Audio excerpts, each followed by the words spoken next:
And I tried hard to be proud of my service, but all I could feel was shame.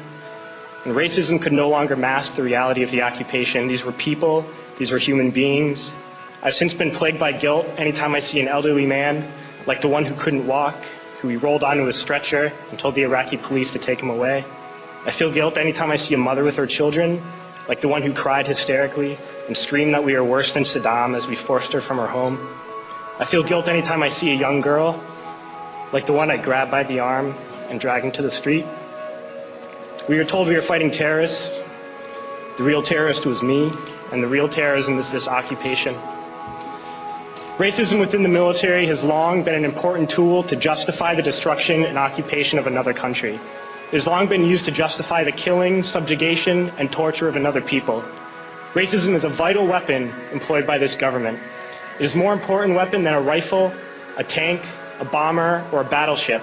It is more destructive than an artillery shell, or a bunker buster, or a Tomahawk missile. While all those weapons are created and owned by this government, they are harmless without people willing to use them. Those who send us to war do not have to pull a trigger or lob a mortar round. They do not have to fight the war, they merely have to sell the war. They need a public who is willing to send their soldiers into harm's way. They need soldiers who are willing to kill and be killed without question. They can spend millions on a single bomb, but that bomb only becomes a weapon when the ranks of the military are willing to follow orders to use it. They can send every last soldier anywhere on earth, but there will only be a war if soldiers are willing to fight. And the ruling class, the billionaires who profit from human suffering, care only about expanding their wealth, controlling the world economy, understand that their power lies only in their ability to convince us that war, oppression, and exploitation is in our interest. They understand that their wealth is dependent on their ability to convince the working class to die to control the market of another country. And convincing us to kill and die is based on their ability to make us think that we are somehow superior. Soldiers, sailors, Marines, airmen have nothing to gain from this occupation. The vast majority of people living in the U.S. have nothing to gain from this occupation. In fact, not only do we have nothing to gain, but we suffer more because of it. We lose limbs, endure trauma, and give our lives.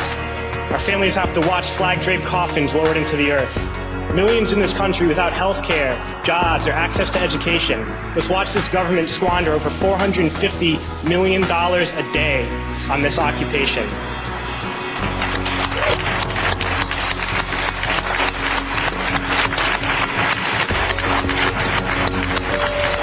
Poor and working people in this country are sent to kill poor and working people in another country to make the rich richer. And without racism, soldiers would realize that they have more in common with the Iraqi people than they do with the billionaires who send us to war.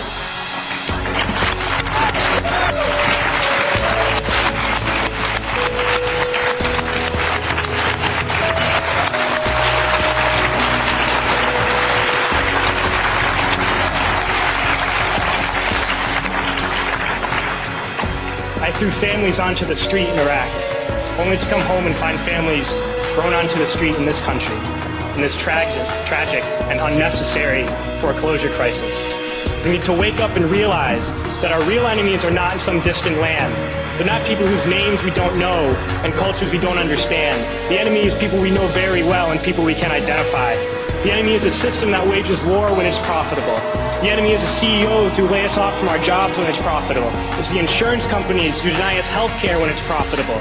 It's the banks who take away our homes when it's profitable.